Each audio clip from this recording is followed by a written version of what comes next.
Central 3 apresenta o Cinema Nacional em Revista. É o Central Cine Brasil.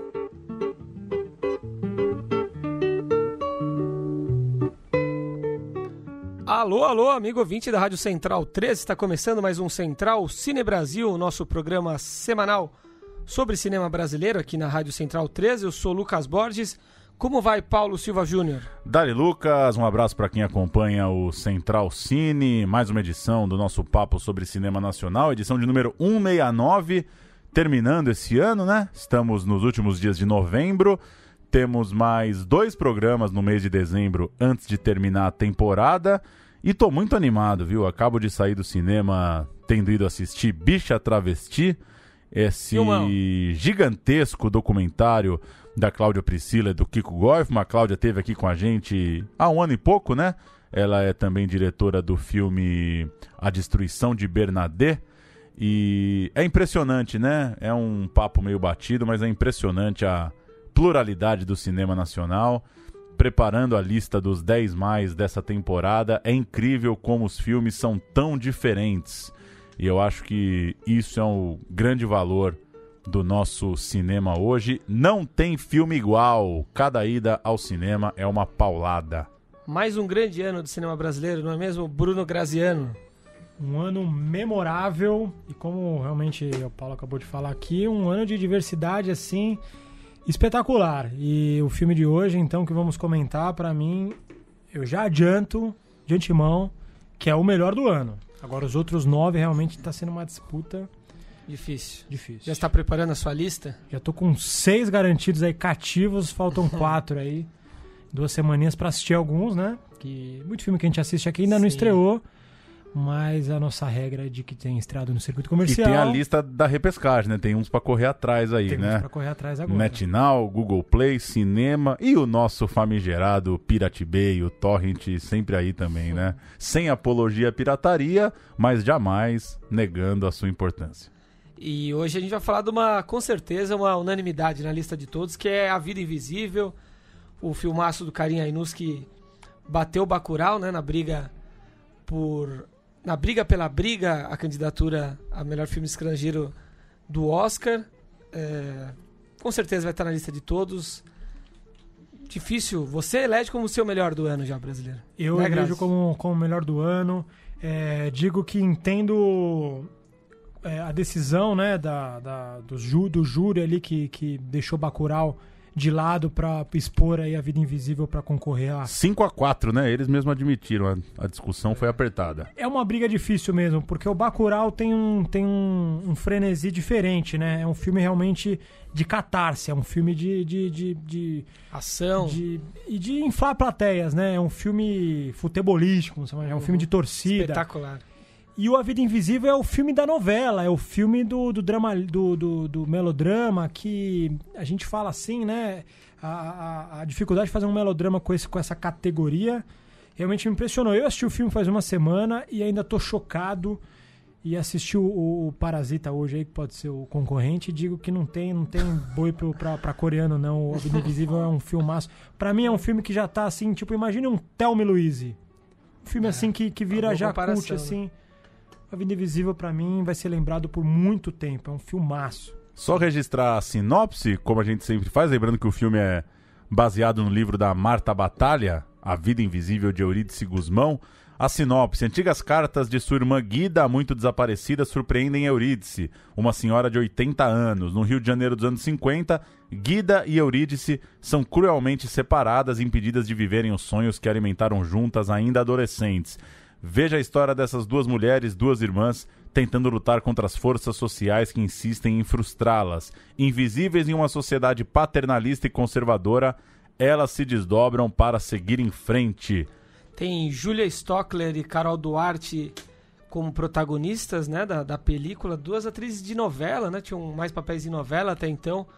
E um espetáculo e tanto, né? Elas dão no filme. Fernanda Montenegro tem uma participação pequena, mas determinante também no filme. Nicolás Antunes faz o Iorgos. É um grego mesmo. Não é grego, não, é pernambucano. E com certeza o melhor filme também da bela carreira do Cairinho até aqui, né? Fotografia impecável, direção de arte, o Rio de Janeiro dos anos 50, 60 ali, maravilhoso. Você que é o cara das plantas, né, Grazi? O paisagismo que rola ali, né? Verde, planta pra tudo quanto é lado, estourando na tela, né? Acho que muita planta e muito cigarro, né? Nos anos 50, e muita gente suando, né? Quando não tinha nem ideia de ar-condicionado. Naturalismo ali na veia. Naturalismo é o naturalismo, vamos dizer assim, cheiroso, né? É o filme que tem cheiro, a gente já falou sobre essa expressão algumas vezes aqui. E o cheiro do filme, dos banheiros, do subúrbio, o cheiro da casa, o cheiro dos jantares, o cheiro da boemia vem na tela, né? O filme sexualmente muito pulsante também, né? Que parece ser uma coisa simples. É curioso como a Guida e a Eurídice são irmãs muito diferentes, né? No seu comportamento. Isso se reflete também no enquadramento, na fotografia, né? A Guida é muito mais essa mulher sensual, que fala mais, que é mais solta, que enfrenta a família. Isso, acho impressionante como isso se reflete na forma com que a câmera chega nelas duas, né? Enquanto na Eurídice já é uma coisa mais segura, fria, menos close, menos detalhe do corpo, coisa e tal. E uma outra coisa que eu acho espetacular, assim, não tem nem o que dizer, é a sensibilidade da adaptação mesmo, né? A gente vai ouvir depois aí o Carinha Inus, também a Carol Duarte que faz Eurídice, e ambos falam sobre essa adaptação, né? O Carim não quis fazer um filme com os termos e os trejeitos dos anos 50. Tem uma coisa da roupa, né? Porque acho que a roupa das mulheres era importante para essa situação meio claustrofóbica e muito machista por parte do pai e dos maridos, mas elas têm uma expressão corporal e um jeito de se comportar que não tentou emular uma vida dos anos 50. Eu acho que a adaptação é muito sensível. Não é um filme de gírias do século XXI, não é isso que eu tô dizendo, mas não é o filme de época clássico. Aquela época da forma de se falar, da forma de se expressar, elas estão muito expressivas, acho que até como mulheres de hoje. Acho que o filme gera um pouco essa confusão e o Carim fala um pouco disso. Ele não quis fazer o filme de época como a gente entende como filme de época. Tem uma soltura ali nas palavras, no jeito delas se comportarem, na picardia ali dessas mulheres, e a atuação das duas, para mim, impecável. E eu acho que a forma com que a fotografia, a arte, o figurino consegue representar as duas irmãs, que são muito próximas, mas tem um certo antagonismo ali entre elas, é impecável, impressionante. Para quem tiver a curiosidade de ler o livro não tem nada disso, né? Nada. Então, o livro ele é muito mais sutil, ele é muito mais... Tanto que a autora, a Marta Battara, falou pro Carim: nossa, eu não sabia que minhas personagens eram tão ácidas. Então o livro não tem essa pira toda. O Carim se apegou ao macro da história. Duas irmãs que, por conta dos homens ali da vida e dos rumos familiares, são separadas, só. É só a sinopse do livro. Então, para quem gosta dessa comparação e quem quer sacar exatamente o trabalho de roteiro, vale ler o livro, que é curtinho e que tem outra onda completamente. Eu assisti com uma mulher o filme. Hoje a gente não tem a Ju aqui, nossa representante feminina, né, que tem um lugar de fala, mas parece que é uma questão, um filme muito angustiante, né, para a mulher ver o que já passaram, né, o que já passou a classe, o gênero no país, enfim, e o quão opressor e pode ser, né, o preconceito e a dominância do homem, que são cúmplices, de certa forma, ali, né, do sofrimento da mulher. O filme é universal e traz uma questão muito bacana, né? Muito, muito urgente. Talvez seja um dos trunfos até nessa briga pelo Oscar do A Vida Invisível.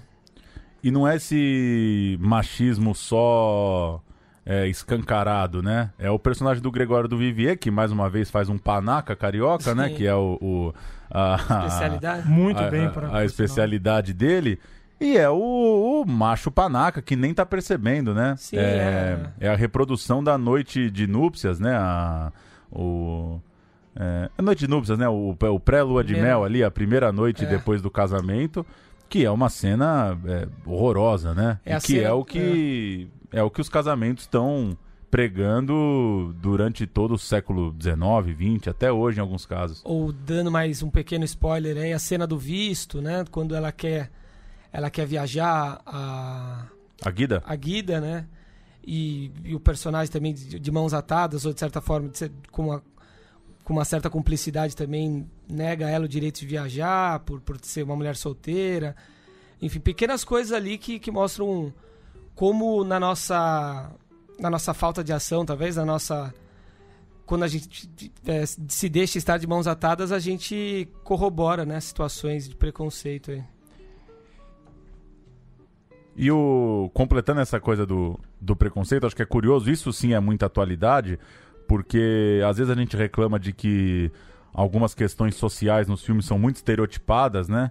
E essa sutileza é muito louca, né? Porque dá pra imaginar muito homem vendo o filme e não sacando isso, né?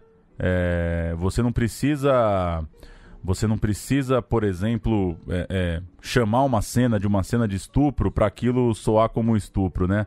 Essa sutileza do roteiro, eu acho que é impressionante, assim, é notável. Acho que isso é o que faz o filme ser grandioso mesmo, né? Não se trata de um filme de estereótipos, mas que pareça, né? Uma irmã se casa e obedece os pais, a outra é mais livre, mais rebelde, enfrenta a família, quer uma vida mais livre.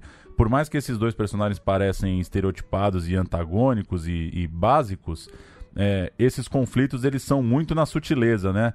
É a mulher que quer fazer um teste, né, para tocar numa orquestra e o marido não gosta mesmo. E não gosta. E a gente sabe aí, né, nas nossas famílias, em alguns amigos próximos, em conhecidos, no trabalho, ambientes de que as pessoas podam mesmo, né, seus companheiros e companheiras aí, né? Muito, muito chocante, assim, muito maluco como essa poda ela é sutil, né? E se não tiver aberto pra sacar mesmo, eventualmente a pessoa nem saca isso. Mas aí que tá a grandeza e a maturidade, porque não é um filme de discurso, né? É um filme de ação e consequência. Em nenhum momento ele discursa contra o machismo. Faço um paralelo aqui, que é um produto audiovisual da mesma época, que é o Coisa Mais Linda, né? Que é um seriado do Netflix, com essa linguagem mais pasteurizada, que é o que pega hoje em dia. Muito diálogo, muita gente falando, muita gente bonita aqui não sua, e muito discurso feminista. E aí é uma série que talvez pegue mais para as pessoas. Mais didática. Mais didática em relação a isso. Mas eu realmente... A gente como homem moderno, que não tem porra nenhuma a ver com o que o homem dos anos 50 fazia, mas entende o mundo de hoje como o nosso mundo e as possibilidades, eu realmente fiquei chocado e muito entristecido por muitas histórias que aconteceram em relação a isso nessa época, de nossos, pelo menos 2 gerações atrás, porque você pega, né, a decisão de um homem, né, no caso, os 3 homens, né, e eles representam em seus machismos e as consequências nas mulheres que são as parceiras. O quê? O pai é a doença. É um cara doente da cabeça, que realmente você não tem como curar aquele português velho. Só morrendo mesmo. Então a mulher dele morre... Vamos dar spoiler à vontade aqui? Porque... Agora já foi. Já foi. Você já avisou. Só ouve agora quem já viu o filme. Que a mulher morre de câncer. Já a personagem da Eurídice é a tristeza, né? Que é um cara triste, um cara meio que sem vontade. E a personagem da Guida é a personagem do abandono, ou seja, ela foi abandonada e ela vive sobre um abandono. Então você vê aí a E o cara fez ela largar tudo, né? E o cara fez ela largar tudo. Então é a tristeza, o abandono e a doença, que é meio que as consequências do machismo através desses arquétipos. E o Carinha é isso, assim, é muito, muito impactante mesmo, é muito forte. O que ele coloca um filme, eu diria que é um filme sobre a mentira. Acima de tudo. Sim. O Karim falou muito das referências que ele tem de novela, ele tem uma expressão ótima que ele usa em toda entrevista, que é a coisa do melodrama tropical, né? Ele tem ele quis fazer um novelão mesmo, e vocês acham que alcança isso? Porque isso pra mim é o que mais tem me chamado a atenção. Já a gente vai ouvir o Carinha, eu fiz essa pergunta pra ele também. Essa obsessão pelo cinema popular, né? Porque a gente tá falando tanto aqui, né, ao longo desses 4 anos de programa, que tem muito filme que a gente fica debatendo e o filme não atinge as pessoas, né? E problemas de distribuição e exibição à parte, o Karim fez um filme que atinge as pessoas, né? Isso a gente está de acordo que se Vida Invisível passar hoje, depois da novela, ele vai reverberar. As pessoas vão entender. E ele fala muito isso, né? De fazer uma história que as pessoas entendem. É uma história clara. São duas irmãs que são separadas e o filme vai acompanhando essas duas irmãs. Vocês acham que isso pra vocês é notável também? A gente fala tanto aqui, né? Do pastelão Globo Filmes e desse filme de festival, né? Vocês acham que o Karim conseguiu fazer mesmo uma coisa diferente desses dois mundos que a gente às vezes coloca aqui? Conseguiu, e torço pelo sucesso comercial do filme, para que ele atinja essa aura de cinema popular. Realmente não tem nada que impeça isso, né? Agora eu lembro que uma vez o Walter Carvalho, o grande Walter Carvalho, cineasta, diretor de fotografia, de diversos filmes, perguntaram para ele, numa entrevista, ele, depois de tantos filmes, depois de tantos anos no cinema, qual que era a coisa que ele mais encontrava dificuldade em filmar, que ele mais tinha realmente, que quando acontecia era para ele realmente a hora mágica, o momento mágico. Ele pensou um pouco e respondeu: a inocência.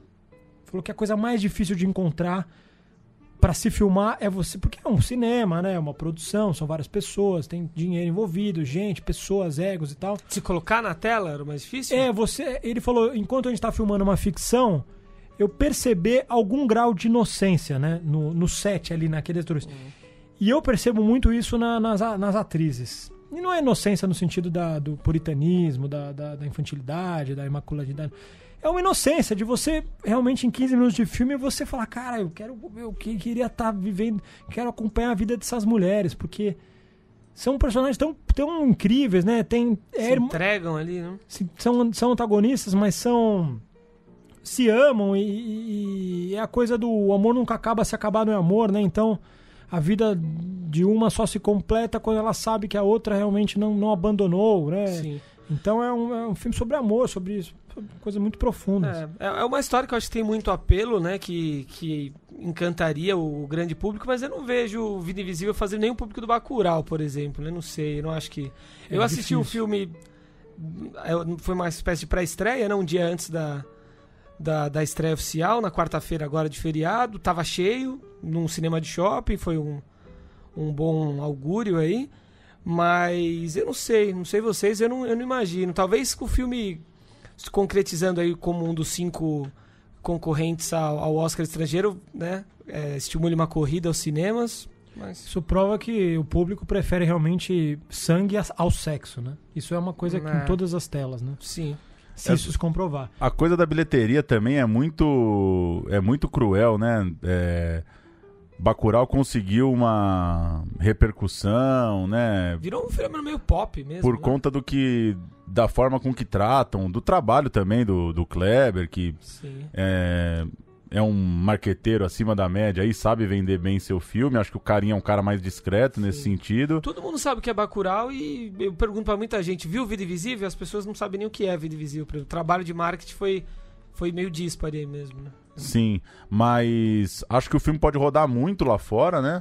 A gente comentava essa semana, né, que sobre o Tudo que Aprendemos Juntos, né? Do Sérgio Machado, baiano, que passou na TV Globo semana passada, numa quarta-feira depois da novela, que é considerado um horário nobre, que é o dia do futebol. Foi uma quarta-feira sem futebol, o filme passou às 10 da noite e repercutiu muito nas redes sociais, e o Sérgio fez uma postagem, né, que a gente até conversou, dizendo que o filme tinha passado muito pouco no Brasil, né, mas tinha rodado bem na França, na Ásia, vários países. Então, infelizmente, a nossa bilheteria não tem sido muito parâmetro, mas o filme, pelas pessoas que acompanham lá a academia, tem sido muito reconhecido nas sessões lá para a academia.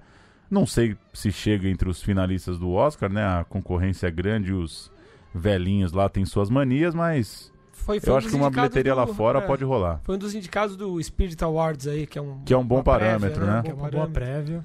O Karim Ainuz despontou com Madame Satã, né? O primeiro longa dele de 2002. Belo filme. O Céu de Sueli, 2006. Belíssimo filme. Também. Viajo Porque Preciso, Volto Porque Te Amo, 2010. Grande documento. Junto do Marcelo Gomes. 2011 vem o Abismo Prateado, 2014 vem o Praia do Futuro. Já são filmes que dividem opiniões. Pra mim, o Carinho, os melhores filmes, os que eu mais gostava eram os do início da carreira dele.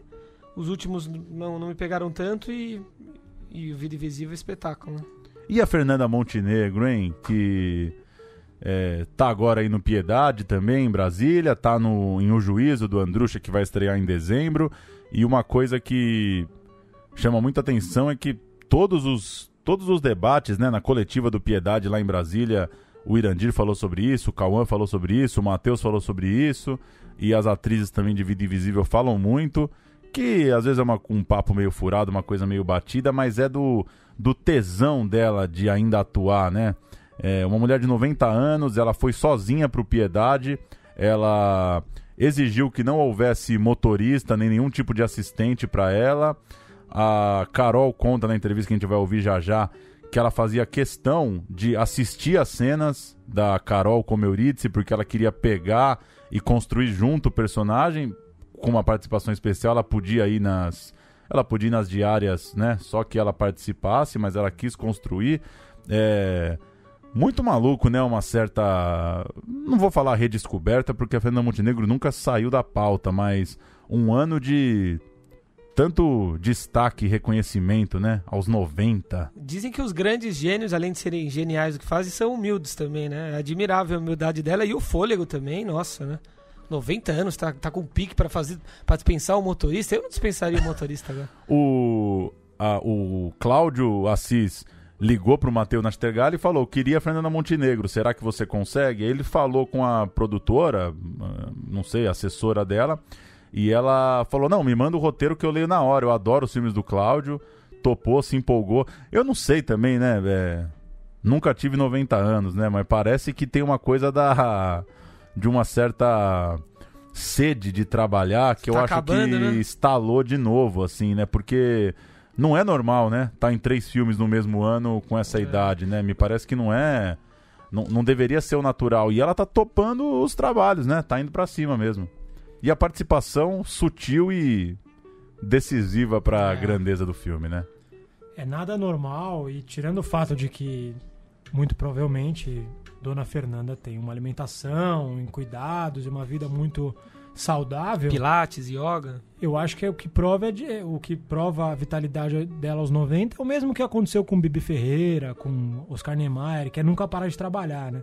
A Fernanda deu uma entrevista uma vez que falou que, na verdade, morreria no exato instante que ela, se for acontecer, que ela perdesse a memória e que ela não pudesse mais atuar. Então ela seria o início do falecimento dela, do período de falecimento dela. Ela sabe disso. Agora, essa própria noção dela deixa ela talvez muito mais lúcida, né? Ela que acabou de escrever uma autobiografia, que dá entrevistas longas com uma lucidez impressionante, com uma memória muito viva e uma beleza, né? Uma mulher muito bonita, né? Tem uma postura, uma lombar muito, muito reta, né? Sim, elegante. E eu tenho minha teoria, né, de que se o Brasil, assim, não no sentido político, mas no sentido cultural, de sociedade mesmo, fosse um país sério, a Fernanda Montenegro seria como se fosse uma rainha, né? Ela seria porque eu acho que é a mulher mais importante viva, assim, né? Pelo seu histórico, como artista, como mãe, como mulher, como exemplo, como vontade de estar no momento histórico do jeito que ela sempre esteve. Então, no mundo ideal, ela seria uma rainha que seria consultada ali para as decisões do país. Antecipando o nosso papo de daqui 2 semanas, Vida Invisível, quais são aí os principais filmes do ano, Graziano, já que a coisa tá terminando? Antecipar? Não, já que você disse, eu queria saber sua opinião também, Lucas, se é o seu favorito até então. Eu acho que sim, acho que seria. Eu não sei, eu quero ver o Bacurau de novo ainda, não sei com qual eu fico entre os dois. Vou ter que assistir de novo antes de fazer a lista. Mas os 2 primeiros você acha que não tem dúvida? Acho que são os 2. Eu também não fugirei do óbvio. Eu tô em crise por causa de Azougue e Nazaré, hein? Na filmaço. Esse daí... Azougue e Nazaré. Rapaz. Acho que vai estar na lista de O todo meu mundo. top 3 Greta é... vai estar na lista Eu de ainda todo não vi, mundo. preciso ver o Greta aí. Tá, não? O meu top 3 tem Vida Invisível, Bacurau e o Azougue. E o Azougue é filmaço. Porque- É que os outros dois são muito grandiloquentes, né? São. O Azougue é mais modesto, mas é um filmaço. No Coração do Mundo. Tá aí Filmão também, muita coisa boa. Fevereiros. Lindo, fevereiro. Fevereiros. Qual que é o nome daquele que estreou agora há pouco da família indígena, da mãe que cria o filho? Ah, bom também. da... Esqueci o nome. Que é Colômbia, Brasil, ali, né? É, numa tríplice O Los fronteira. Silêncios? Los Silêncios. É, esse é um Los filmaço. Silêncios tá no meu Esse é um top filmaço. Mais uma vez eu vou fazer um top 19 Não. Sacanagem. Não vai ser Homenagem. aceito. 10. Vai virar ao bagunça. ano. Vamos ouvir as entrevistas, então? Vamos lá. Soltar as conversas feitas há um mês e pouquinho no início da Mostra de Cinema de São Paulo. Carinha Inus e Carol Duarte estavam aqui em São Paulo e conversaram com a gente. Tem uma meia hora aí, mais ou menos, colando o papo dos dois e a gente volta com outras notícias. Carinha, uma curiosidade que eu fiquei, desde o anúncio do filme, fui atrás do livro, fui ler as entrevistas da Marta, da autora, e as conversas, inevitavelmente, passavam muito pelo papel da mulher, pelo feminismo, pela força que ela deu para aquelas personagens. Fiquei curioso para pensar como que você lidou com isso desde o início. Se em algum momento você pensou que você precisava atualizar, de certa forma, essas personagens, ou se desde o início você pensou que você tinha que ter a sua leitura contemporânea para esse momento do Brasil, do Rio de Janeiro e do mundo nos anos 50. Como que você lidou com a construção, já que é um filme de... As duas irmãs são muito fortes, né? E você pega aquilo e tem que fazer um roteiro para um filme chegar em 2019. Cara, eu pensei muito, na verdade, o que eu achei que me encantou, assim, né? O que me encantou muito na leitura do livro foi a história, cara, mas mais do que a história, os personagens, assim. Então, foi onde eu tentei, nesse trabalho de adaptação, assim, realmente nunca me perder delas serem o centro de gravidade do filme mesmo, assim. E eu queria atualizar, mas eu também queria muito... Eu queria fazer um filme que fosse um filme de época, mas fosse um filme relevante pra gente hoje no Brasil e no mundo, assim, né? E aí eu usei, sim, algumas estratégias para que não se tornasse um filme que eu chamo de um filme meio poerento, assim, sabe? Onde você presta mais... Às vezes, no filme de época, às vezes, a sensação que eu tenho é que a gente presta tanta atenção ao figurino, à direção de arte e tal. Para mim, eram os personagens que eram a questão mais importante, assim. Aí eu tentei atualizar isso de algumas maneiras, assim. A Marta até me fala, quando a gente se trocou mensagem e tal, que ela viu o filme a primeira vez e tal, e acho que ela deu uma entrevista há um pouco tempo atrás, que ela fala que achou impressionante o quão cruel eu fui com os personagens, assim, dela, e que ela não achava isso uma coisa ruim, que ela achava isso bonito, assim, de que ela não tinha feito isso no livro, porque a estratégia dela era uma estratégia mais do humor e da leveza ali, né? Não sei se você leu o livro e tal, e para mim era muito importante atualizar nesse sentido, assim. Eu acho que é uma experiência pela qual as mulheres passavam, que foram desafios muito violentos que elas tiveram que enfrentar, então acho que isso foi uma das coisas que eu quis contaminar o filme com isso, assim, de como foi cruel a experiência dessas mulheres. Uma outra coisa que foi muito importante para mim foi da gente, né, agora falando de coisas muito específicas, assim, do corpo dessas atrizes. Eu em nenhum momento tentei domesticá-las para elas pudessem ter um corpo da década de 50, que era muito mais, né, a silhueta era muito mais apertada, eram corpos que eram muito mais domesticados, assim. Então eu acho que isso também faz o filme ser mais contemporâneo, assim, são pessoas, e isso eu queria sempre fazer nesse filme, assim, elas estão fantasiadas dos personagens de alguma maneira, entendeu? Os corpos delas são hoje, e eu não quis apagar isso, a maneira como elas falam não é na década de 50, assim. E eu me inspirei muito no teatro para fazer isso, assim, né? Porque no teatro você cria ali uma sensação de realidade com muito pouco. Às vezes você passa um traço de giz no chão, coloca um jarro de plantas e você consegue construir um espaço. Então eu quis muito apostar de como que a gente traz elementos que são elementos contemporâneos para a gente falar não só do passado, mas falar do presente. Acho que tem uma coisa no filme que me interessa muito falar também, nem sei se você me perguntou isso, mas eu estou me adiantando aqui, que é eu acho que as mulheres mudaram muito da década de 50 para cá. Acho que elas tiveram muitas conquistas. E os homens não tanto. A sensação que eu tenho é que eles são muito parecidos hoje com o que eles eram há 50 anos atrás, assim. Então eu tentei atualizar isso no corpo das mulheres e no figurino, na maneira como elas falam e tal. E nos homens eu tentei trazer algo, principalmente do pai, no personagem do pai, algo que fosse mais rígido, que fosse realmente mais de época, como a gente conhece essa expressão, entendeu? Eu respondi a tua pergunta? Muito. Respondi? Sim. Tá. Uma outra coisa que me chama muita atenção sempre que você fala sobre o teu cinema é de um interesse de fazer um filme popular, de querer... Você falou mais uma vez, pô, quem sabe esse não vai ser o filme que mais vai ser visto entre os meus filmes. Você usa a expressão melodrama, não foge dessa coisa. E ao mesmo tempo, o filme é premiado em Cannes, que é o ambiente mais cinéfilo e com mais fetiche, talvez, que as pessoas se apegam a nuances... De detalhes do diretor, de cinefilia mesmo, né? De pequenas coisas. Como que é isso pra você? Tá lá num festival que você tá falando com um público, em termos de Brasil, quem acompanha Cannes é uma bolhazinha minúscula. Ao mesmo tempo, sempre bancando essa coisa de eu quero fazer um filme popular, quero fazer um filme para ser visto, eu quero fazer um filme que, se passar hoje à tarde na televisão, as pessoas vão parar para assistir, né? Saindo dessa coisa de, olha, ganhou Cannes, né? Será que as pessoas alcançam? Como que é esses dois mundos para você? Cara, que pergunta boa essa, porque eu venho me debatendo com isso há muitos anos, assim, e eu tenho a sensação que eu e algumas outras autoras e autores brasileiros, a gente foi colocado dentro de um debate que é o filme de autor e o filme aberto, né? O filme fechado e o filme aberto, filme de público, filme de autor. Eu acho uma ignorância esse tipo de conversa, entendeu? Assim, porque eu acho que o Christopher Nolan é um autor, o Stanley Kubrick ele era um autor. Você acha que, por exemplo, o Pedro Almodóvar ele era um autor?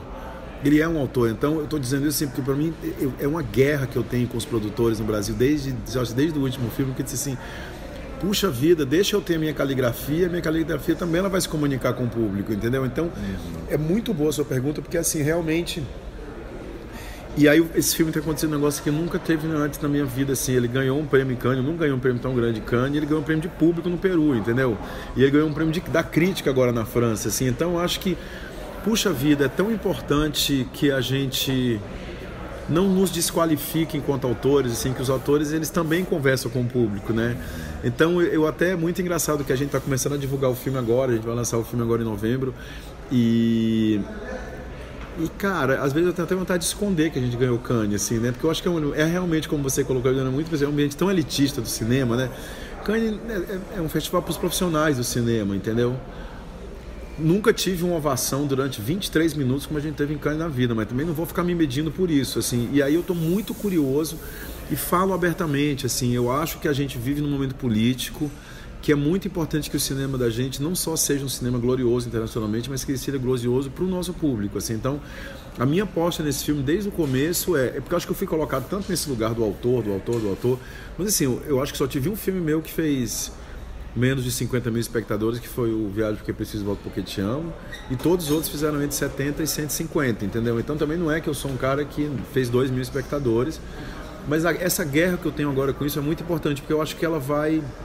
Primeiro que eu acho que ela vai mudar o padrão do cinema brasileiro, entendeu? Veja um filme como Bacurau, que é um filme excepcional, eu tenho certeza que ele vai chegar a 800 mil espectadores, cara. Então eu acho que é um momento da gente jogar, né? A gente tá muito atento a isso. Esse filme é um projeto para mim muito claro nesse sentido.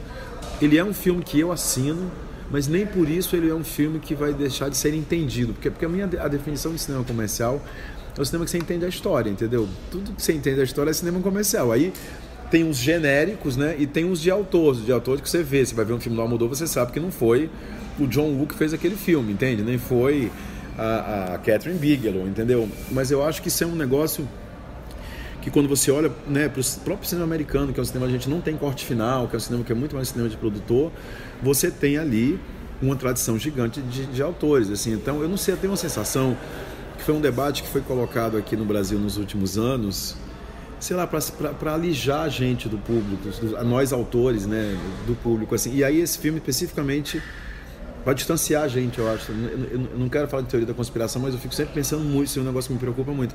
E nesse filme especificamente eu queria muito fazer uma homenagem a uma autora de novela que eu acho maravilhosa, que é a Jeanette Claire, cara. Assim, eu fui criado com as novelas da Jeanette Claire, entendeu? E aí o que eu acho que tem de diferente, por exemplo, porque nas primeiras novelas da Jeanette Claire, eu falo dela porque ela é uma autora mulher, é uma autora muito prolixa, assim. São novelas que tinham uma mise-en-scène incrível, cara. Quando você vai ver, assim, dá uma olhada na mise-en-scène, no plano de abertura do Selva de Pedra, entendeu? É um negócio impressionante, assim. Eu acho que a televisão, o que aconteceu com ela e com a teledramaturgia, é que eu acho que ela foi cada vez mais se aproximando menos do cinema e mais do rádio, né? A imagem deixou de ser importante, é um pouco que você pode ver televisão, muitas novelas você pode ver televisão de costas, entendeu? Passando roupa. E eu queria retomar exatamente, tentar entender o que é que existia de exuberante, de produtivo, de encantador mesmo nessas primeiras novelas, e até no rádio, como é que isso pode virar matéria cinematográfica. Foi um pouco essa minha aposta, e uma aposta em um gênero que é um gênero que a gente vê em casa todo dia, né, que é o melodrama. Agora, como todo gênero, é isso, tá? Tem rock and roll bom, rock and roll ruim, tem rock and roll preguiçoso, rock and roll incrível, entendeu? Mas para mim era muito importante essa aposta, ainda mais num momento... Cara, eu queria muito que esse filme falasse com todo mundo, assim, sabe? Eu queria muito que esse filme não adentrasse um fla-flu ideológico, político, mas que ele não deixasse de ser menos político por causa disso, assim. Daí a aposta no gênero, e daí essa vontade... Eu quero ter tudo. Por que eu não posso ter um prêmio em Cannes, um prêmio de público e ter um filme de público, entendeu? Eu acho que seria tão bonito. Para mim é um desafio muito importante, assim, para o cinema brasileiro. Isso não vem de hoje nos teus filmes? Tem um rigor? Dá para perceber que se trabalha com uma equipe de primeira, uma fotógrafa impressionante agora no A Vida Invisível. Dentro dessa disputa que você citou, de fazer um filme que as pessoas entendam e de ter assinatura, como que você definiria no que você é chato, digamos? O que não dá para abrir mão? Assim, o que é aquela coisa que você fala, mas não dá. Assim, se eu abrir uma concessão aqui, aí descamba para um tipo de cinema que já não é o meu. Cara, sabe o que não dá para você abrir mão de nada? É uma loucura isso, assim. Sempre que eu faço um filme, eu falo assim, não, mas isso aqui eu vou delegar, mas isso aqui... E parece que eu sou uma pessoa que sou obcecada por controle, mas eu acho que no cinema você tem que ser mesmo, assim. Sei lá, já aconteceu umas vezes pra mim que assim, tem um quarto escalão de elenco antes da figuração, o assistente escolhe, não dá certo. Ou então você vai escolher uma locação por foto, não dá certo, entendeu? Porque eu acho que eu acho que não a gente faz um cinema também que é um cinema que não é um cinema de estúdio, né? É um cinema artesanal, no sentido... E isso talvez que eu acho bonito quando a gente fala de um cinema de autor, é um cinema onde a gente acompanha e está muito próximo da cadeia produtiva, da ideia até o momento do lançamento, assim, né? Por exemplo, a gente está fazendo uma entrevista, eu aqui e você, entendeu? Se eu precisar fazer 70 entrevistas num dia, eu faço 70 entrevistas no dia, entendeu? Porque eu acho que é importante para o filme, eu não consigo saber o que é que você pode delegar, o que é que você não pode delegar. Claro que tem milhões de coisas que você delega, você não vai fazer tudo ali, mas eu acho que, para mim, eu acho que eu não consigo abrir mão de nada. Eu acho que é esse o segredo de um cinema rigoroso, assim, sabe? De um cinema que não é um cinema industrial no sentido ruim da palavra industrial, assim, que é um cinema de fato feito artesanalmente, assim. Então eu aprovo tudo, eu fico controlando tudo o tempo inteiro, é uma maluquice, entendeu? Por exemplo, eu até deixo, por exemplo, esse filme a gente montou com uma montadora que eu nunca tinha montado antes, que é uma alemã, e a gente também não se conhecia, mas eu falei, isso deve ser interessante, ela fez uns filmes tão bonitos. Aí a gente traduziu o material inteiro, ela começou a montar, e eu monto, tem uma sala de montagem na minha casa, assim, então eu ficava no escritório do lado, trabalhando, isso no começo, né, durante 6 meses, durante 4 meses eu deixei ela montar as cenas, eu falei, não, deixa ela montar as cenas aí e tal. Então isso você delega, depois eu fiquei colado nela até o final, assim, e eu acho que é isso, assim, eu acho que você não pode abrir mão de nada, sei lá, se tivesse alguma coisa... Eu responderia essa tua pergunta talvez de uma outra maneira, assim. Eu acho que 90% do meu trabalho é escolher o ator certo pro personagem que eu imaginei, cara. O resto é 10%, entende? Com todo respeito. Não adianta eu ter uma fotografia exuberante, não adianta eu ter uma música que é a coisa mais maravilhosa do mundo, não adianta eu ter uma luz incrível, locações. Se eu não acredito nos meus personagens, eu não tenho filme, entendeu? Então, pra mim, eu acho que pra mim é onde tudo pode dar errado ali, o resto pode dar mais ou menos errado, entendeu? O resto você conserta e tal, mas essa coisa da escolha do ator pra mim, e eu não sei, eu acho que a minha paixão pela dramaturgia, a minha paixão pelo cinema, eu vou entendendo, a gente vai entendendo um pouco a vida, assim, eu acho que são os personagens, é gente, é isso que me interessa, entendeu? E aí como é que eu posso estar com tudo a serviço daquele personagem mesmo, assim? Então acho que pra mim é a escolha do ator, que não dá... Se eu tivesse, sei lá, isso aí não dá pra abrir mão, entendeu? Quais são os filmes brasileiros ou autoras e autores que você... Não vou falar que você se identifica, talvez não precisa ser identifica a palavra, mas digamos da retomada pra cá, da virada do século pra cá, desde quando você produziu o teu primeiro longa, pegar um recorte mais contemporâneo, quem que é a turma, a referência, um filme que você fala, pô, esse cara, essa diretora tá fazendo um cinema que eu acho que é minha pilha também, a gente tá... Como que você se reconhece um pouco aí? Cara, deixa eu falar um pouquinho de antes. Depois, assim, de antes, eu tenho alguns filmes que eu acho que são importantes a gente falar, assim, porque o cinema não é millennial, assim, o cinema brasileiro, mas eu acho que eu sou super fã da Suzana Amaral na Hora da Estrela, eu sou super fã dos Fuzis do Rui Guerra, eu sou um fã gigante, assim, dos Ganzela, do Bandido da Luz Vermelha, eu acho Vidas Secas talvez o filme brasileiro que eu acho mais incrível de todos os tempos, assim. Com relação à Vida Invisível, a sua pergunta não é em relação à Vida Invisível, né? Com relação à minha pessoa carinha, assim, eu acho... eu sou muito próximo do Marcelo, a gente já filmou junto, o Marcelo Gomes, então, ele é um menino da minha geração, que eu admiro muito o trabalho dele, assim. O Sérgio Machado também é um cara que eu adoro, que eu sou muito próximo, assim. Eu admiro muito o trabalho da Ana, eu admiro muito o trabalho... eu tô pensando aqui quem mais, assim... de Fortaleza, acho que tem um menino que chama Guto Parente, assim, que é muito talentoso, que eu gosto muito do que ele faz, assim. Tô tentando pensar, né, da minha geração, quem que é muito próximo, assim, a Ana Mulaerte eu falei. Deixa eu pensar aqui um pouquinho mais. Tem muita coisa que eu não vi. A Maia Darim, eu não vi o filme novo dela. Eu não tenho muito uma... Acho que a minha turma seria essa, assim. Eu adoro o trabalho do Kleber, acho o trabalho dele super bonito. Tem um menino de Recife que chama Tião, que eu acho super bonito o trabalho do Tião.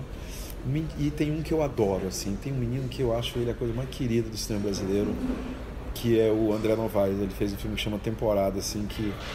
Até de falar, minha voz fica meio embargada, assim. Foi um filme que mexeu tanto comigo, cara, assim. Adoro o trabalho do Felipe Bragança, que trabalhou comigo durante muito tempo, assim.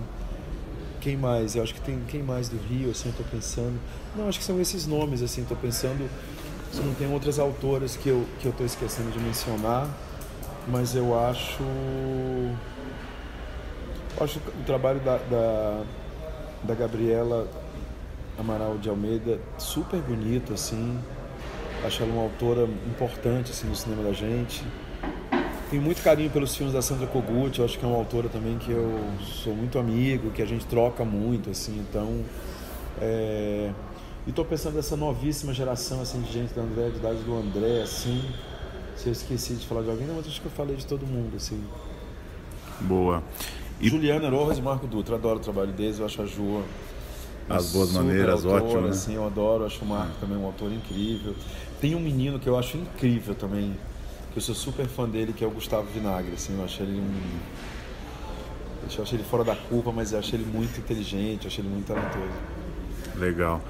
Uma última, Fernanda Montenegro, por coincidência ou não, estamos abrindo a mostra no aniversário de 90 anos dela, com Vida Invisível sendo um dos destaques, ela lançando o livro, toda essa repercussão.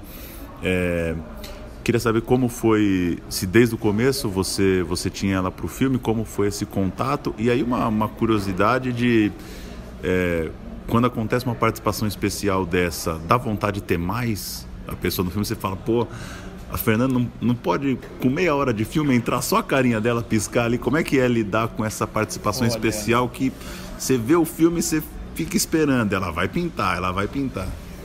Cara, a Fernanda nem a Eurídice mais velha estavam na primeira versão de roteiro. Pra mim o filme acabava quando ela era feita invisível, na hora que ela queima o piano, na hora que o marido dela interna ela porque ela fez algo de muito grave, supostamente, assim. E aí numa versão de roteiro a gente foi andando e eu me lembro que eu vi um documentário sobre o livro da Marta, que filmava várias mulheres nas praças da Tijuca, assim. Eu olhei para aquelas mulheres e falei, gente, eu tenho que mostrar o que virou Eurídice, entendeu? Assim, não dá para ficar Eurídice só no passado, porque a Eurídice está viva hoje, né? E foi nesse momento que a gente escreveu esse personagem, que foi um salto de tempo. Na verdade, ela abria e fechava o filme. O personagem da Eurídice mais velho. Aí, era isso e tal. Eu falei, puxa, mas a Eurídice mais velha, quem pode ser? 90 anos. Aí teve um negócio engraçado que a minha mãe é de 29 e Fernanda também é de 29. Mas enfim, eu sempre fui mais do que fã, assim, sempre venerei o trabalho dela. Acho que o trabalho, quando a gente fica vendo os personagens que ela fez, a vida que ela teve, a integridade que ela tem. Então, evidentemente, foi a primeira pessoa que me veio na cabeça, mas eu falei, puxa vida, não acho que vai dar certo, é tão pequeno e tal. Enfim, deu certo, ela topou, ela ficou super feliz, eu fiquei muito feliz. Mas não deu vontade não, assim. Eu acho que Eu sei que vai parecer um pouco falsa modéstia, mas não é não, assim, eu acho que na hora que você tá montando um filme, eu acho que você tem que se render ao filme, entende? Claro que deu vontade de ter ela no filme inteiro, entende, bicho, assim, mas não fazia sentido, e fazia sentido ter ela naquele momento, assim, o que deu vontade é de fazer um outro longa só com ela, isso deu vontade, eu até escrevi pra ela ontem, hoje de manhã, pra dar os parabéns, assim, e eu falei, queria tanto fazer outro filme com você, mas só com você, assim, sabe, isso foi um caso de amor muito bonito ali, né, o encontro do diretor com uma atriz pô, eu sou muito mais jovem que ela e tal, então acho também que é muito generoso ela poder ter confiado em mim, entendeu? Mas não deu vontade não, acho que tem um exercício, eu tenho um exercício pra mim que tem uma hora, a gente é muito vaidoso, o diretor de cinema é muito vaidoso, né, você tem alguma coisa do poder ali, eu até tenho isso, assim, mas acho que tem uma hora que você tem que se render ao filme, entende? E aí na montagem era muito evidente que o que a gente filmou para ser um começo do filme com ela não era um começo do filme, era completamente diferente do que você viu hoje ou ontem.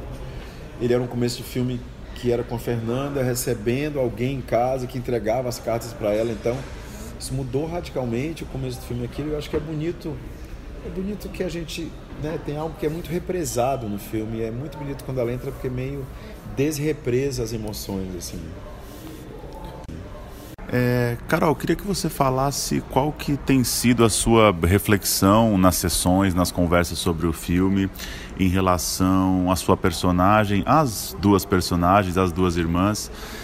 Todas as críticas, todas as conversas com o Karim, as pessoas acabam falando do lugar da mulher naquela época e hoje, como foi a construção desses personagens, enfim, o que você tem pensado sobre isso em relação a como essa história continua sendo atual ou como algumas coisas já mudaram, enfim, a personagem e o mundo que você vê hoje. É engraçado isso, porque quando o filme passou eu assisti a primeira vez o filme lá em Cannes. Quando o filme passou a primeira vez, algumas mulheres paravam a Julia Stockler, que faz a Guida, ou a Barbara, enfim, todas as atrizes que estavam ali, para falar um pouco do filme, assim, todas falavam muito emocionadas. Eu me lembro de uma senhora mais velha, assim, que falava o quanto aquele filme falava com ela e o quanto aquilo é real ainda. Acho que ela não deu detalhes da vida dela, mas alguma coisa ali ficou ainda em uma senhora mais velha, em 2019, aquilo ainda existe. Quando eu mergulhei muito assim, na Eurídice, quando a gente começou o processo todo de preparação, a princípio uma mulher da década de 50, uma coisa muito datada, então a gente pesquisou muito a época, entender como aquelas mulheres, como estava o contexto socioeconômico do Rio de Janeiro, do Brasil, entendendo todas as relações, assim, parecia até meio distante, né, faz 70 anos. Só que quando a gente vai pra cena, né, e minha relação com o personagem do Gregório do Vivier, que é o Antenor, que é o marido, aquilo tudo pareceu tão atual e real, né, falando especificamente da Eurídice, porque a violência que a Guida é submetida é uma violência mais da rua, né, da mulher que foi embora. Essa violência que a Eurídice é submetida dentro de uma casa, da classe média, assim, acho que o Karim escolhe um cenário muito interessante, eu não sei se dá pra ver no filme ou se alguém repara, mas aquele apartamento tem umas grades, assim, tudo parece meio aprisionador, assim, e fazendo a Eurídice, aquilo tudo é muito real, né, essa violência um pouco surda, assim, que a gente não fica sabendo tanto, que não é necessariamente uma porrada na cara de uma mulher que deixa marca, mas é a castração constante, né, o silenciamento constante que faz com que ela fique cada vez mais frágil, né? Mais difícil tudo, assim, né? Então, quer ser uma pianista, mas tudo aquilo é tão difícil andar pra frente, que aquilo vai minguando e minguando, e aí quando se vê, talvez eu nunca tivesse me aprofundado tanto, óbvio que é uma coisa muito real na vida de uma mulher, né? Essa coisa de casar e ter que ter filho, mas acho que na década de 50 aquilo era mais automático, era um pensamento mais automático, né? Era uma coisa mais orgânica, bem entre aspas, na sociedade. Mas ainda hoje existe, né? Eu confesso que a minha avó, por exemplo, Ana Rosa, que é uma figura que para mim é muito inspiradora para Eurídice, que também foi uma mulher muito silenciada pelo meu avô, ver a minha avó e me ver hoje tem uma distância muito grande, né? Acho que as mulheres conquistaram muita coisa entre a década de 50 e hoje, mas ainda tem bastante a conquistar, né? Eu acho que o Karim fez uma pergunta agora há pouco, de a mulher andou tanto, né, conquistou tantas coisas para o mundo e para nós mesmas, e os homens, quais foram as conquistas da década de 50 até aqui? Que não são muitas, né? Então acho que o filme fala muito da década de 50 e, por surpresa, não tanto surpresa, fala muito sobre hoje. Isso é horrível, né? Acho que o filme fala sobre a história de duas irmãs, o amor de duas irmãs, mas fala demais sobre o quanto o homem ainda exerce um poder muito grande na sociedade, o quanto ainda ele dita as leis e faz as guerras, né? Então, o mundo masculino ainda existe de uma maneira muito, muito assim,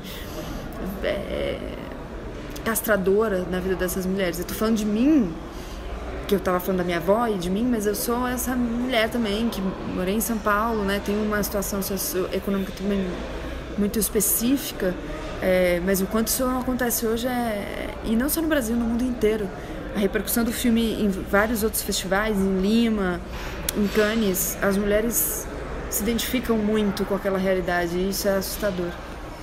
É muito impactante a caracterização do filme, né? A arte, figurino, toda essa situação, essa textura, né?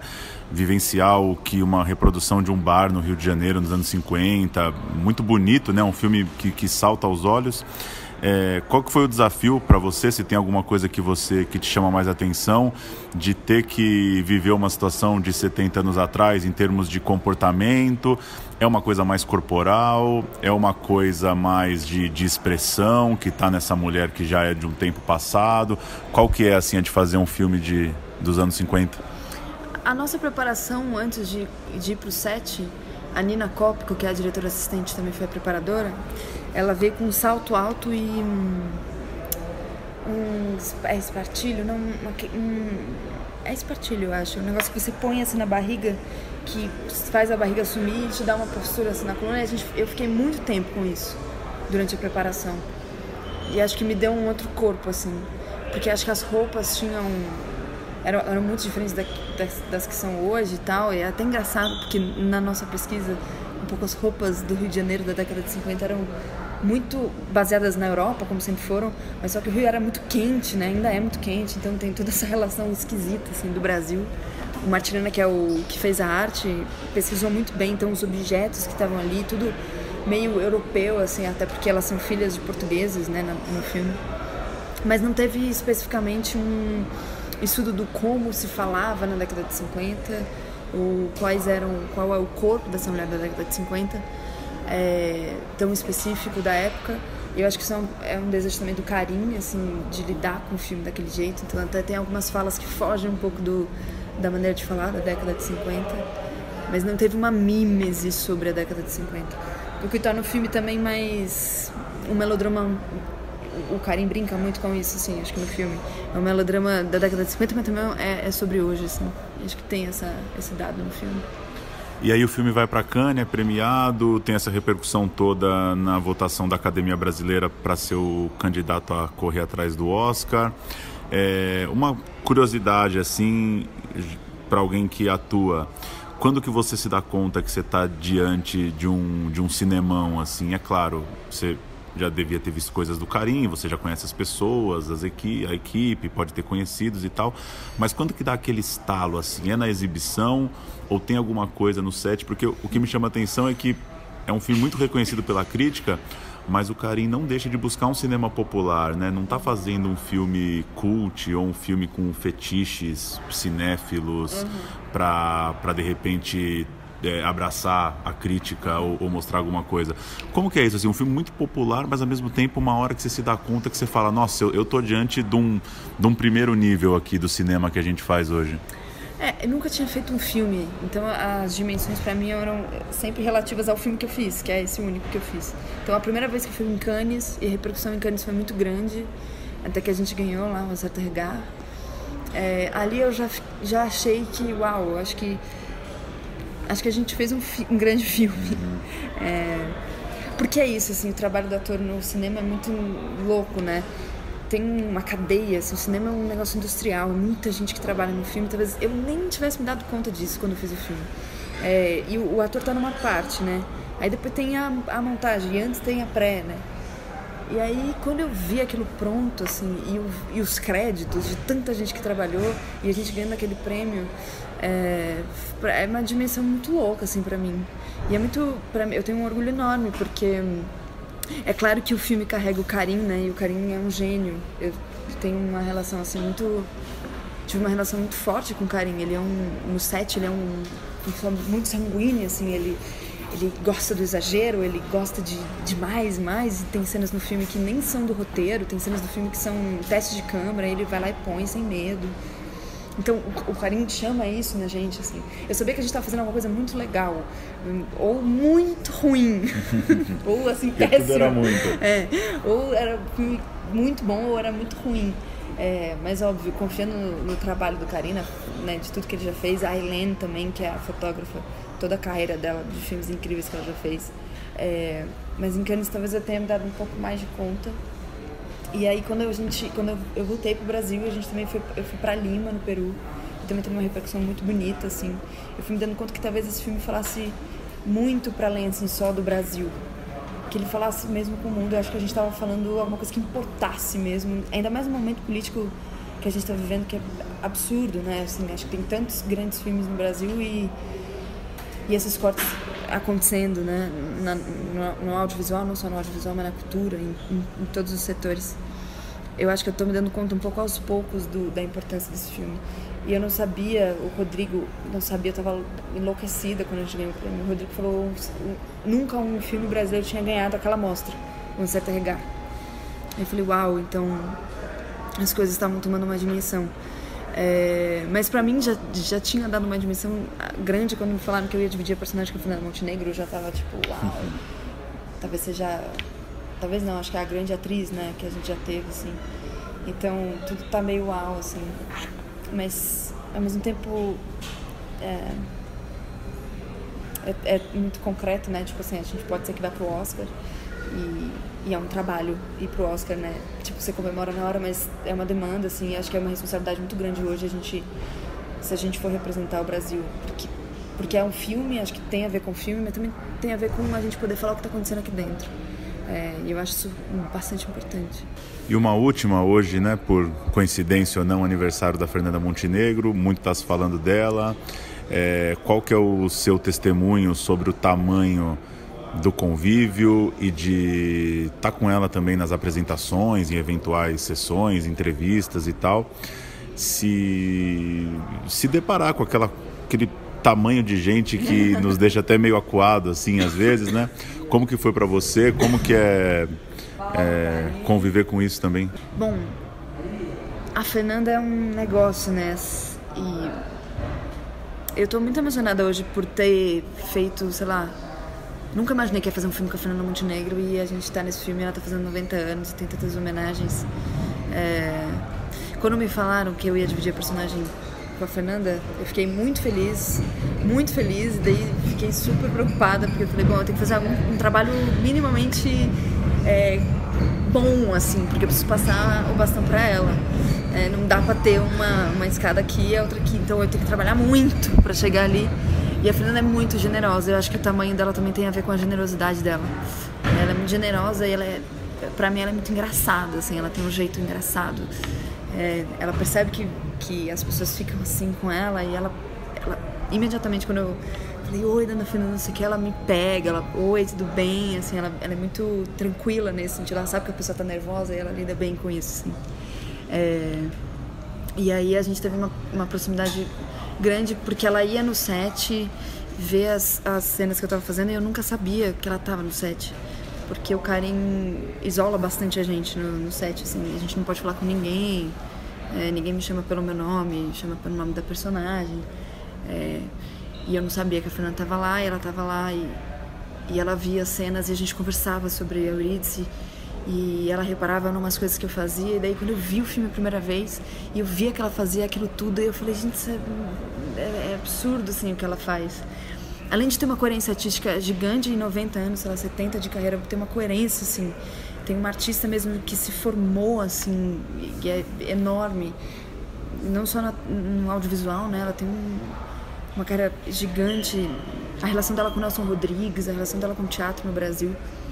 Eu acho que ela funda um pouco a cara um pouco de uma atriz brasileira e dá dignidade a essa profissão. Quando ela começou era uma profissão meio meio completamente desvalorizada, né? E aí ela dá um respeito, uma dignidade, um trabalho, né, gigante e enfim, é uma honra mesmo, assim, tá fazendo a mesma personagem que ela. E é muito engraçado porque ela de fato se dispõe a errar, ela de fato se dispõe a falar, ai, me fala se tá ruim. Isso é uma loucura, porque você fala, bom, mas acho que é isso que faz ela ser a Fernanda Montenegro mesmo. A gente tava, acho que em Fortaleza, ela não tinha visto o filme ainda, a gente tava no palco, e ela pegou na minha mãe e falou assim, ai, tô muito nervosa. E eu comecei a rir, falei, ai, eu também tô nervosa. Então isso deixa ela uma atriz muito grande, e acho que não tira ela um pouco do chão, né? Porque às vezes essa profissão é muito desgraçada em as pessoas acharem que são mais sensíveis do que qualquer outra pessoa, ou são melhores que qualquer outra pessoa. Acho que a Fernanda dá uma lição dizendo, somos todos trabalhadores da cultura, né? Somos todos, não tem ninguém mais sensível que ninguém. Acho que a Fernanda é um patrimônio mesmo.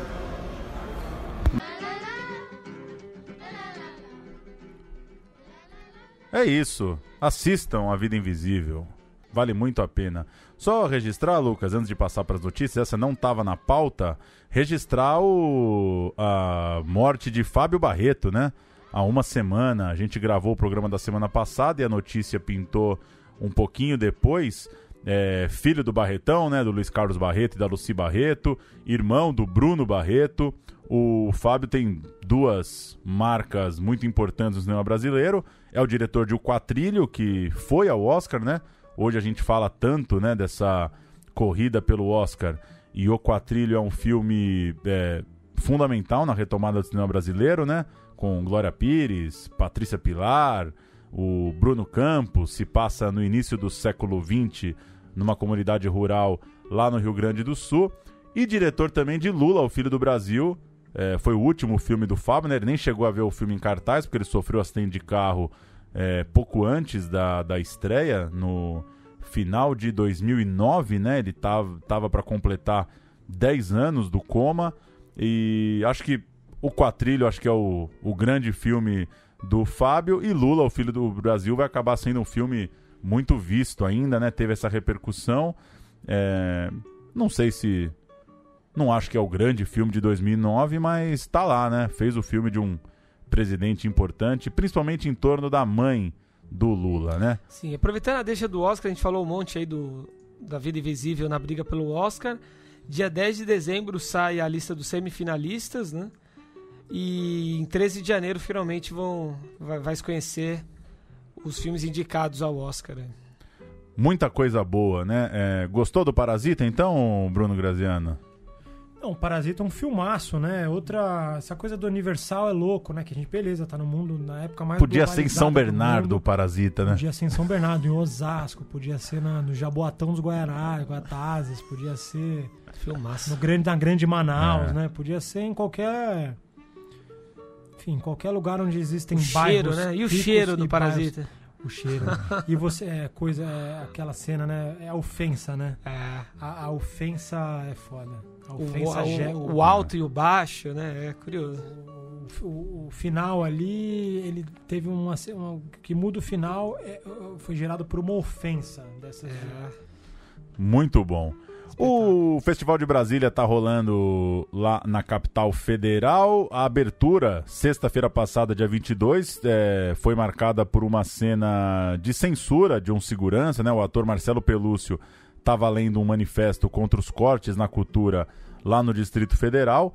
E um segurança mandado ali pela organização do evento, depois falaram que era um segurança das próprias autoridades lá do DF, ele foi ao palco para tirar o microfone do ator. Uma cena bizarra mesmo, muito triste. Eu não lembro de ter visto nada parecido nos últimos anos, de uma pessoa ser impedida de falar por um segurança de terno e gravata, assim, num palco, num evento com a estatura, né, do Festival de Brasília. Depois cortaram o microfone Cortaram o microfone, depois voltou, né? Então o próprio festival minimizou um pouco.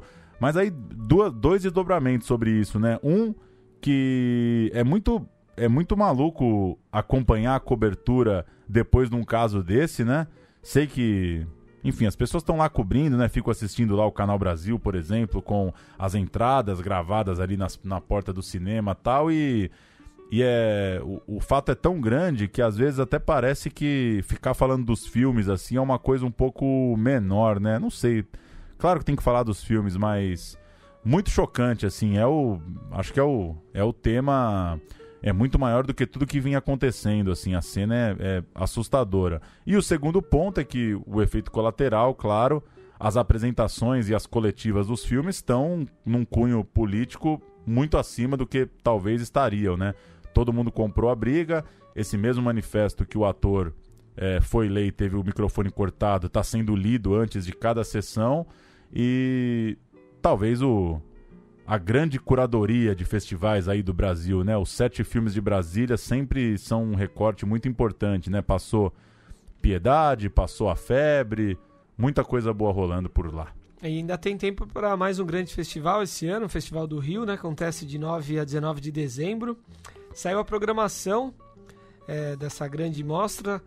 Entre os concorrentes à competição principal ficção, vai ter a Aquamovie do Lírio Ferreira, A Febre, que você acabou de citar, da Maia Darim, Ana, do Heitor Dália, Breve Miragem de Sol, do Eric Rocha, Fim de Festa, Elton Lacerda, M8, Quando a Morte Socorre a Vida, do Jefferson D., Macabro, do Marcos Prado, Pureza, de Renato Barbieri e Três Verões, da Sandra Kogut, grandes diretores entre... O primeiro escalão, né, um timaço aí de diretores, né? Lista completa dos filmes selecionados está lá no festivaldorio.com.br. Agora, só pra dar um contraponto, você ficou tão chocado mesmo com esse impedimento desse protesto? Pra mim já nem me choca, já tá banalizando assim, também. Eu fiquei chocado com a cena. Eu só vou me chocar mesmo, assim, que eu vou falar, caralho, se um dia um filme for proibido de ser exibido em algum lugar. Tipo Marighella, assim.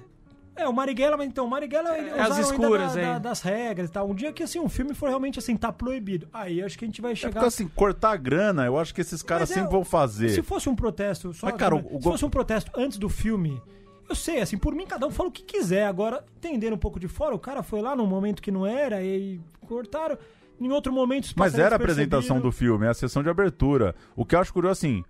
O governo cortar o dinheiro, isso aí vai ser uma briga eterna mesmo. Agora, o governador mandar o capacho dele lá desligar o microfone, que me assusta, assim, como que era contra ele, eu acho que... E o secretário, acho que o secretário do Audiovisual do Distrito Federal tinha sido bastante vaiado um pouco antes. O que me assusta é como perderam a vergonha, assim, porque imagino que num momento mais civilizado, o cara pensaria, pô, é o Festival de Brasília, né, meu? Assim...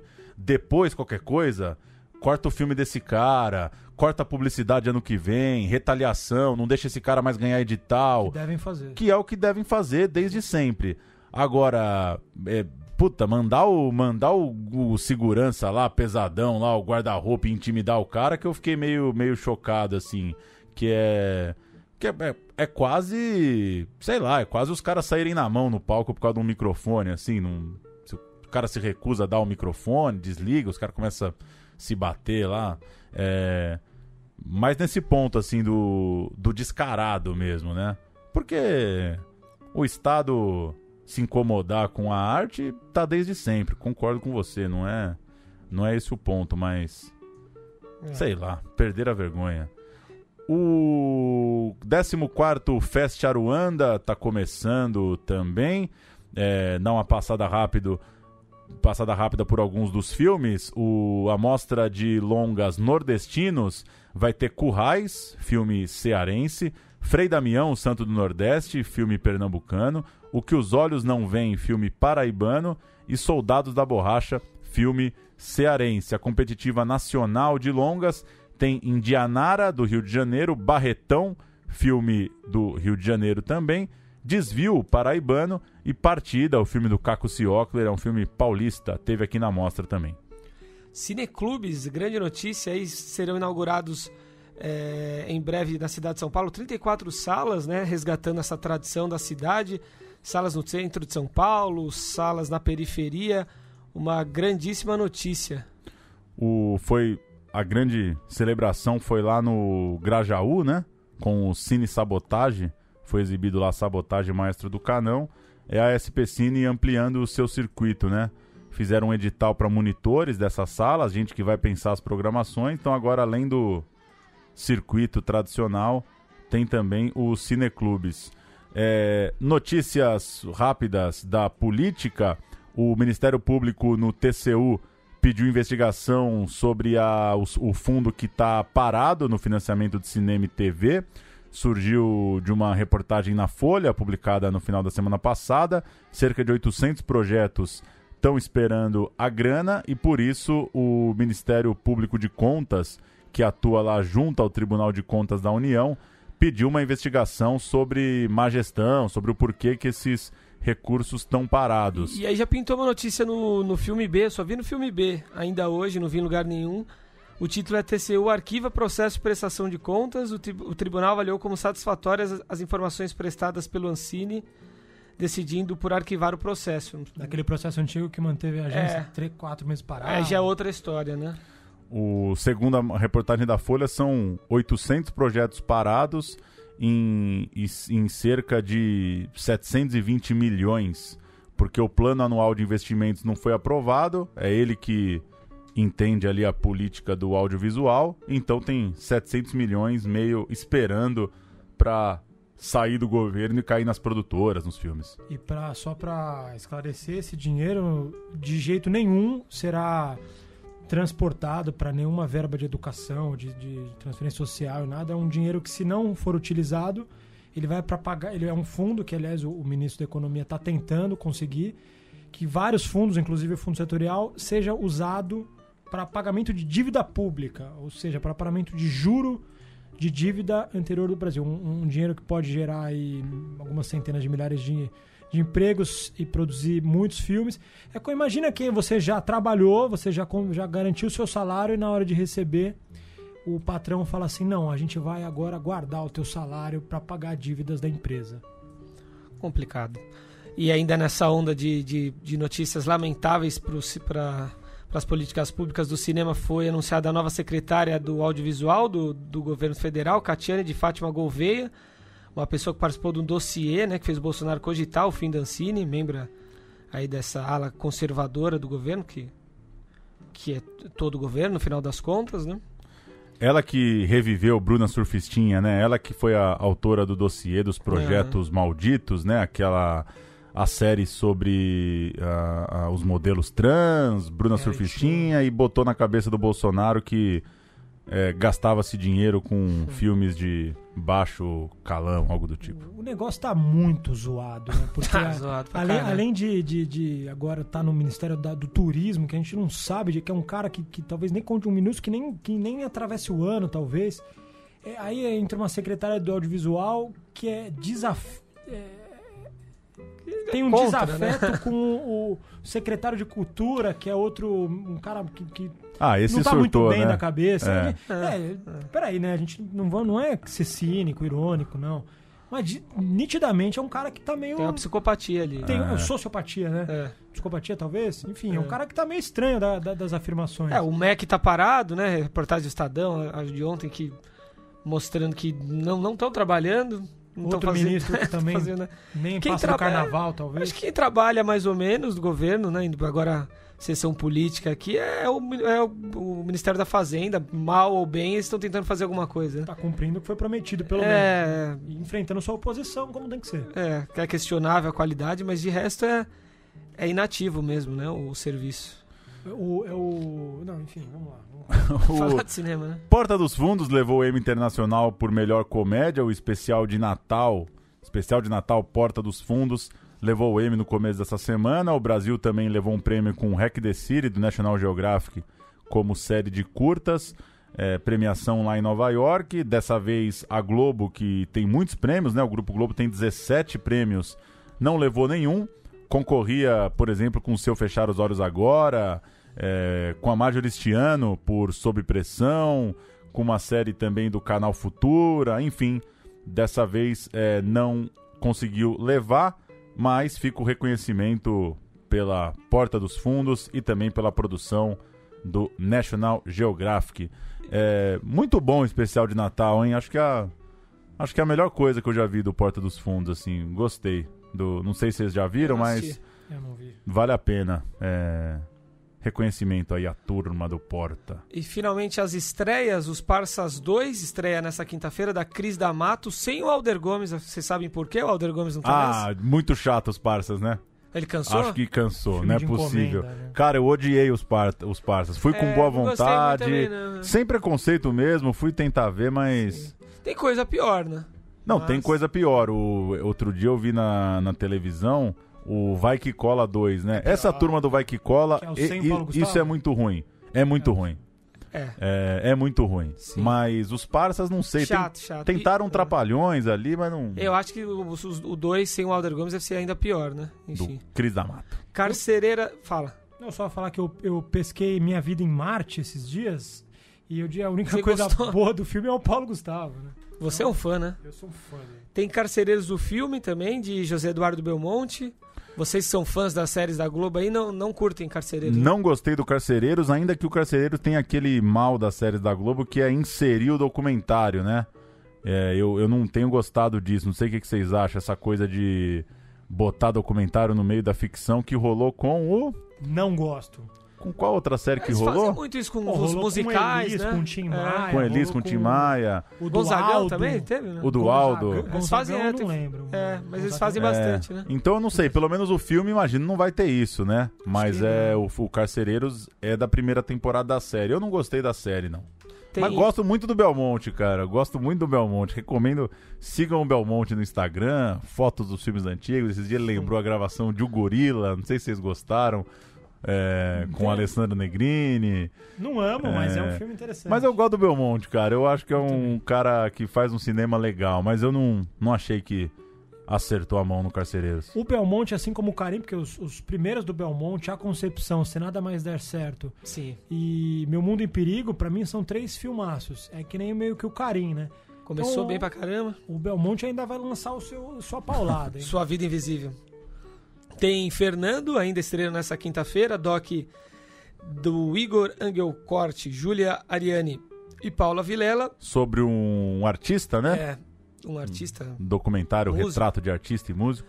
E o mais esperado dessa quinta, Aspirantes, de Yves Rosenfeld, filme bastante premiado, Festival do Rio, na Mostra de São Paulo, Locarno também, eu acho, com a grande Karina Telles. Filme sobre futebol, sempre difícil, né, fazer filme sobre futebol. E o Aspirantes chega cheio de expectativa. É o nosso filme da semana que vem, correto? Correto, o filme que a gente vai assistir essa semana para entrevistar o diretor na semana que vem. Filme que teve sua premiere no Festival do Rio de 2015. Há 4 anos e 2 meses. Eu não lembro de um que demorou tanto para estrear. O Aspirantes foi um pouquinho acima da média, né? A gente fala que demora um pouco, mas Festival de 15. Nem tinha Central Sim. Cine Brasil ainda quando o Aspirantes Demorou passou um no pouquinho, festival. né? Mas vamos ver, tem umas coisinhas ainda aí pro final do ano. É isso aí? É isso, senhores. Um abraço. Até semana que vem. Viva o cinema brasileiro.